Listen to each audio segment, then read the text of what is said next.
Semenjak tahun 2014, Jokowi menjadi presiden hingga hari ini tidak pernah pertumbuhan ekonomi Indonesia itu lebih dari 6%, 5,13%, 5,3%. Berkisar antara segitu saja. Kalau pertumbuhan ekonomi hanya 5% saja setahun, maka rasa-rasanya kita nggak perlu punya pemerintahan. Kenapa? Karena yang namanya pertumbuhan itu terjadi secara alamiah. Nggak perlu ada rekayasa perekonomian pun yang namanya pohon-pohon di hutan itu tumbuh terus.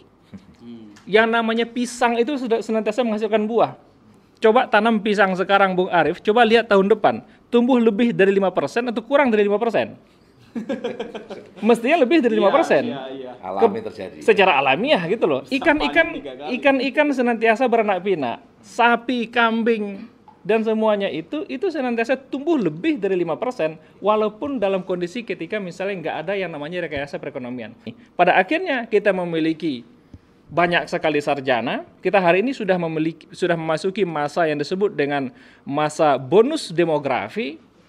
Kita menghasilkan setiap tahun itu jutaan sarjana, tapi kemudian tidak terserap di lapangan pekerjaan gitu. Pada akhirnya pengangguran kita semakin meningkat. Investasi tinggi, tercipta lapangan kerja, tapi bukan untuk rakyat sendiri, tapi untuk rakyat Cina.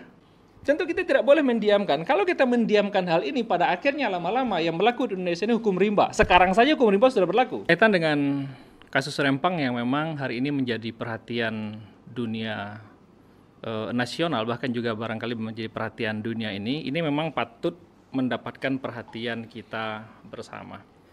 Kenapa? Karena ini merupakan pameran kepada kita bahwa betapa hari ini yang kuat itu menindas yang lemah. Betapa negara hari ini menindas masyarakat dan negara itu dikendalikan oleh oligarki.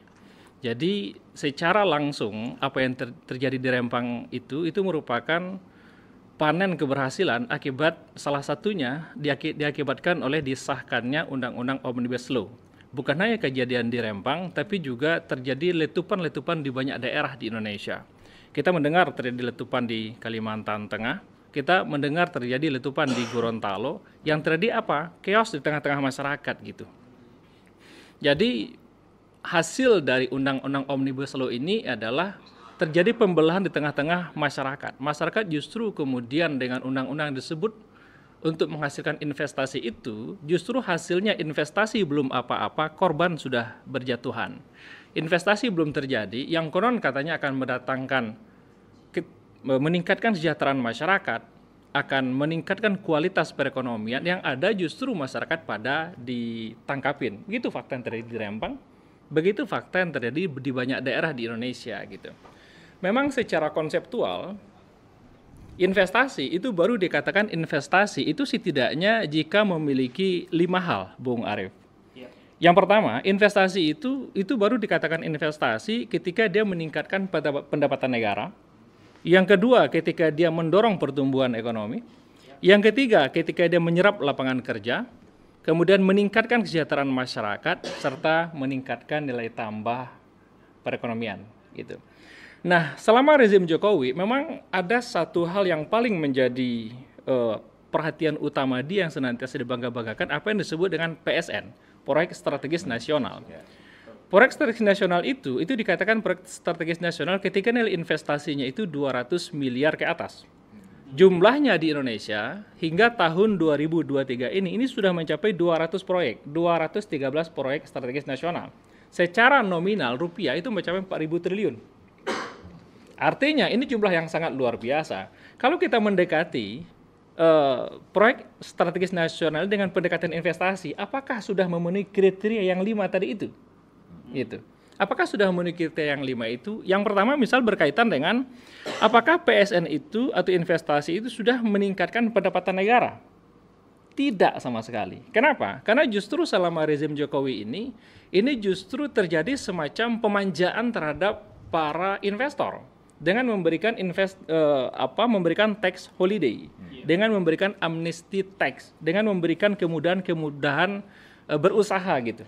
Ya justru tidak terjadi penambahan pendapatan negara dengan adanya investasi. Itu yang pertama. Yang kedua, apakah dengan adanya investasi yang sedemikian besar, proyek strategis nasional yang mencapai 213 proyek itu mendorong pertumbuhan perekonomian Indonesia. Semenjak tahun 2014, Jokowi menjadi presiden hingga hari ini tidak pernah pertumbuhan ekonomi Indonesia itu lebih dari 6%, 5,13%, 5,3%. Berkisar antara segitu saja. Kalau pertumbuhan ekonomi hanya 5% saja setahun, maka rasa-rasanya kita nggak perlu punya pemerintahan. Kenapa? Karena yang namanya pertumbuhan itu terjadi secara alamiah. Nggak perlu ada rekayasa perekonomian pun yang namanya pohon-pohon di hutan itu tumbuh terus. Yang namanya pisang itu sudah senantiasa menghasilkan buah. Coba tanam pisang sekarang, Bung Arief, coba lihat tahun depan, tumbuh lebih dari 5% atau kurang dari 5%? Mestinya lebih dari 5%. Iya. Alami terjadi. Secara alamiah gitu loh. Ikan senantiasa beranak pinak. Sapi, kambing, dan semuanya itu senantiasa tumbuh lebih dari 5%, walaupun dalam kondisi ketika misalnya nggak ada yang namanya rekayasa perekonomian. Ketika misalnya ada campur tangan manusia, mestinya pertumbuhannya lebih dari itu. Betul. Dengan intelektualnya manusia bisa mempercepat sapi panen, ya, mempercepat ayam itu bisa bertelur gitu. Tapi faktanya itu tidak terjadi selama ini. Justru yang terjadi adalah pertumbuhan ekonomi itu tidak sebagaimana yang diharapkan, tidak lebih dari 5% dalam setahun selama rezim Joko Widodo. Kemudian berikutnya adalah berkaitan dengan menyerap lapangan kerja. Apakah investasi yang selama ini digadang-gadang oleh Joko Widodo dan selalu menjadi janji-janjinya di sana-sini itu menyerap lapangan kerja? Faktanya tidak. Kenapa? Karena selama rezim ini berkuasa, diberikan ruangan yang cukup luas kepada investor yang berasal dari Cina. Dan investasi Cina itu mensyaratkan apa yang disebut dengan turn care project. Turn care project itu mensyaratkan tenaga kerjanya berasal dari mereka, alat-alatnya berasal dari mereka. Jadi kita nggak bawa apa-apa ke negeri ini gitu. Bukannya kemudian kita memproduksi segala macam kebutuhan yang berkaitan dengan investasi kita produksi dalam negeri, alat-alatnya, justru kemudian materialnya itu diimpor juga dari Cina gitu. Ya. Jadi kita bukan hanya kemudian Cina itu mengekspor uangnya, tapi juga mereka mengekspor tenaga kerjanya. Itu yang terjadi hari ini. Pada akhirnya kita memiliki banyak sekali sarjana. Kita hari ini sudah memasuki masa yang disebut dengan masa bonus demografi.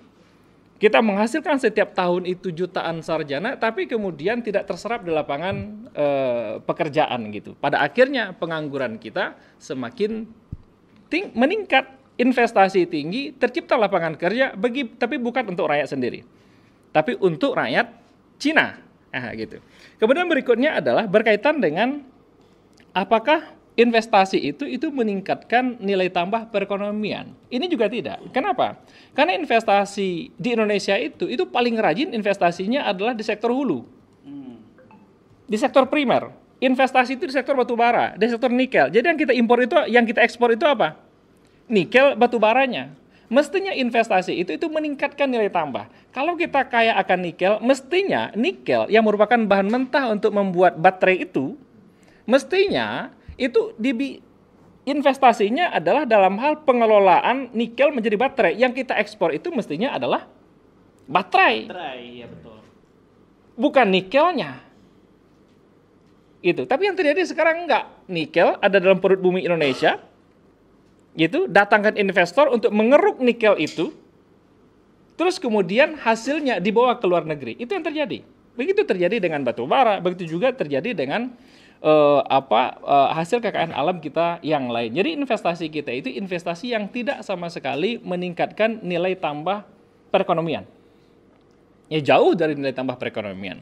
Kemudian berikutnya, apakah kemudian investasi itu meningkatkan kesejahteraan masyarakat Indonesia? Ini juga tidak. Ini terkonfirmasi oleh nilai. Kalau kita melihat tingkat kesejahteraan masyarakat Indonesia itu diantaranya salah satu tolak ukurnya itu adalah ketika kita menilai indeks yang disebut dengan indeks Gini, tingkat keparahan kemiskinan gitu. Nah, keparahan kemiskinan di Indonesia itu cukup parah sekarang, nggak meningkat amat angkanya. Yaitu secara konseptual, itu ketika indeks Gini kita lebih dari 0,5%, itu menunjukkan tingkat ketimpangan yang parah. Indonesia hari ini indeks Gininya itu mendekati 0,4%. Itu parah itu. 1 digit lagi kita masuk ke dalam kemiskinan yang parah. Artinya investasi yang selama ini digembar-gemborkan dan jumlahnya sangat besar itu sama sekali tidak berdampak terhadap kesejahteraan masyarakat Indonesia. Hal yang persis sama itu juga terjadi di Rempang sebetulnya. Gitu. Dikatakan bahwa akan ada perusahaan yang berasal dari Cina, ya, bernama Xinji Group, yang dikatakan sebagai perusahaan terbesar. Yang setelah kita coba untuk olak-olik di Google ternyata tidak menemukan terbesar apapun gitu ya. Gitu. 10 besar pun nggak masuk gitu. Ini kebohongan macam apa lagi ini? Ya, setelah kebohongan SMK, setelah kebohongan segala macam itu, ini bohong berikutnya ini. Jadi melengkapi kebohongan rezim ini mulai dari awal berkuasa hingga akhir kekuasaannya. Itu. Jadi tidak masuk ke dalam 10 besar pun juga tidak masuk. Mau berinvestasi akan membuat perusahaan kaca, kuarsa di Rempang gitu. Yang kalau misalnya kita analisis ini juga tidak masuk di akal. Kenapa? Karena perusahaan yang sama itu juga sudah berinvestasi ingin membangun perusahaan kaca di mana? Trenggalek apa di mana? Di daerah Jawa, di Gresik gitu. Yang sampai sekarang itu juga belum benar-benar tuntas. Belum bermasalah. Kalau betul-betul ingin membuat perusahaan yang sama, harusnya tuntaskan dulu perusahaan yang ada di Gresik itu. Itu yang paling logik gitu. Dan di Jawa itu merupakan lokasi pemasaran yang paling strategis. Aksesnya bagus, manusianya banyak. Manusia Indonesia itu 150 juta ada di Jawa. Oleh karena itu pasar yang paling besar itu di Jawa. Ngapain mereka ke pulau-pulau sana itu? Kok iseng banget gitu. Nanam uang 170 miliar di tengah pulau. Jadi nggak masuk dari logika investasi, nggak masuk dari logika PSN gitu. Logika apa kalau begitu yang ada di Pulau Rempang itu? Mungkin nanti Bang Agung Wisnuwardana menjelaskan yang paling mungkin diantaranya adalah geostrategis, kepentingan Laut Cina Selatan gitu. Itu yang paling mungkin itu. Atau tadi yang disampaikan oleh Bung Arief, yakni kepentingan Singapura untuk mensuplai listrik, kebutuhan Singapura yang besar akan listrik, sehingga kemudian perlu ada produsen-produsen baru untuk listrik mereka, gitu. Dan itu sangat mungkin saja terjadi. Kenapa? Karena kalau hari ini setelah lahirnya Omnibus Law ini, kalau hari ini kita memperhatikan coba kita membayangkan struktur orang-orang yang ada di rezim berkuasa hari ini, ya, coba kita bayangkan gitu ya, presidennya Yongono gitu ya, terus kemudian wapresnya, termasuk juga menteri-menterinya, maka kita akan mendapati bahwa komposisi kabinet hari ini itu hampir 80% itu adalah pengusaha, betul ya? Betul. Hampir 80% komposisi kabinet itu adalah pengusaha. Artinya meeting-meeting kabinet itu adalah meeting-meetingnya para pengusaha. Kalau pengusaha sama pengusaha meeting, apa yang mereka bicarakan? Cuan. Yang tidak pengusaha, yang sisa 20% pun pasti akan kecipratan pengusaha. Iya. Kenapa? Karena Anda tergantung kepada teman Anda. Berteman dengan tukang minyak wangi, kena cipratannya. Berteman dengan pandai besi, kena cipratannya. Berteman dengan pengusaha, maunya cuan juga. Akhirnya 100% isi otak rezim ini cuan gitu loh. Kalau ada yang menawarkan cuan, pasti akan oke. Enggak ada yang menawarkan cuan pun akan dicari gitu loh. Pasti dia akan senantiasa berusaha untuk menjalin kolaborasi mitra bisnis dengan berbagai macam orang. Ya entah perusahaan besar, perusahaan kecil, semuanya hantam kromo. Berharap kepada rezim semacam ini kemudian mereka berpihak kepada masyarakat, meningkatkan sejahtera masyarakat. Waduh, terlalu jauh ya. Terlalu jauh panggang dari api. Terlalu jauh panggang dari api, terlalu jauh. Nggak bisa diharapkan. Nah inilah kemudian logika yang paling masuk di akal kita melihat produk undang-undang sekaligus melihat postur orang-orang yang menjalankan rezim ini, ya. Sehingga pada akhirnya kita harus katakan bahwa rezim ini itu merupakan rezim oligarki. Bukan saja kemudian mereka dikendalikan oleh oligarki, tapi bahkan rezim itu sendiri merupakan oligarki gitu. Rezim itu sendiri adalah oligarki. Karena tadi kumpulan tadi Karena itu. kumpulan itulah kumpulan para oligarki gitu. Ketika rezimnya oligarki, yang mereka lakukan adalah memperkaya diri sendiri. Kalaupun tidak secara langsung, minimum orang-orang dekat dia. Orang lapis pertama, orang lapis kedua, orang lapis ketiga. Ujung-ujungnya siapa? Dia juga sebetulnya. Gitu. Ini justru sangat berbahaya. Gitu. Apakah kita akan mendiamkan situasi seperti ini? Tidak. Tentu kita tidak boleh mendiamkan. Kalau kita mendiamkan hal ini, pada akhirnya lama-lama yang berlaku di Indonesia ini hukum rimba. Sekarang saja hukum rimba sudah berlaku. Apalagi kalau kita kemudian mendiamkan hal ini, makin lama justru yang terjadi adalah pembantaian di sana sini. Gitu. Jadi jangan salahkan ketika misal terjadi perlawanan dari masyarakat yang ada di Kalimantan, perlawanan yang terjadi di masyarakat Gorontalo, perlawanan masyarakat Rempang, dan saya yakin masyarakat-masyarakat yang lain pada akhirnya melihat demonstrasi ketidakadilan itu, pada akhirnya di mana-mana akan muncul letupan-letupan pada akhirnya. Apakah ini yang kita inginkan? Oleh karena itu, melalui forum yang mulia ini, kami mengajak semua komponen masyarakat, komponen intelektual, kepada para tokoh untuk lebih peduli dan melek matanya melihat kondisi realitas yang rusak di Tidak negeri sedang ini. baik-baik saja. Bahwa negeri ini tidak sedang baik-baik saja. Ayo kita perbaiki. Saya kira demikian.